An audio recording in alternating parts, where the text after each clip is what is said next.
Yeah, construction engineering. So quite a niche part of construction for me. I'm best known for MEP recruitment, which is mechanical, electrical, plumbing, out in predominantly Middle East, Dubai, and have placed people in some very interesting other locations as well over the years. What would you say is like?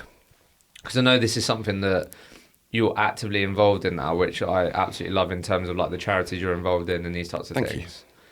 But like, what would you say, just from your experience, maybe looking back? Because I can imagine it can be quite hard in the moment to like think about these things, or even now through the charitable work that you do. Like, what is often like, what do people get wrong about homeless people? Do you know what I mean? Because like, even myself, being honest with you, if you think of a homeless person or you walk past a homeless person, you think certain things, right? You think most people got there because of their own decision making. Yep.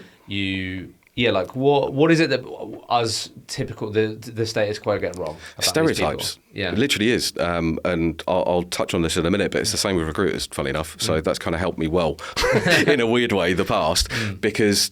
And I did it myself. The first night I was in Step by Step, or Emmaus as it was called back then, I shared a room with what I was informed was a paranoid schizophrenic. Right. So that worried me, to say the least, because I literally was going off my preconceived ideas of what a homeless, paranoid schizophrenic was, and I was nervous as hell. I don't think I slept a wink that night, but the next day I started to get to know the guy, and he was lovely. It wasn't his fault he was in that situation, and I think there's just such a big stereotype around homeless people, especially young homeless people, that they're going to be trouble, that they're on drugs, it's their fault that they're in that situation. And yeah, for not everybody, but there's a huge amount of the young people that we at Step by Step help that it's not their fault. You know, the circumstances that they're in is the reason why that they don't have a home. It could be through parents.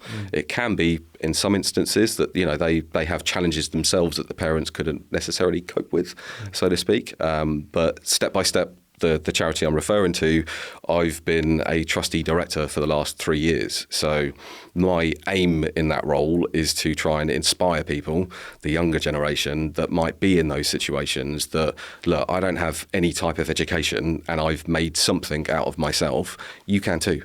Just believe in yourself and don't let the situation you're in dictate your future. And when, like, I'm just curious, like when, if you don't mind sharing, Of course. like how would you describe your mindset in that part of your life?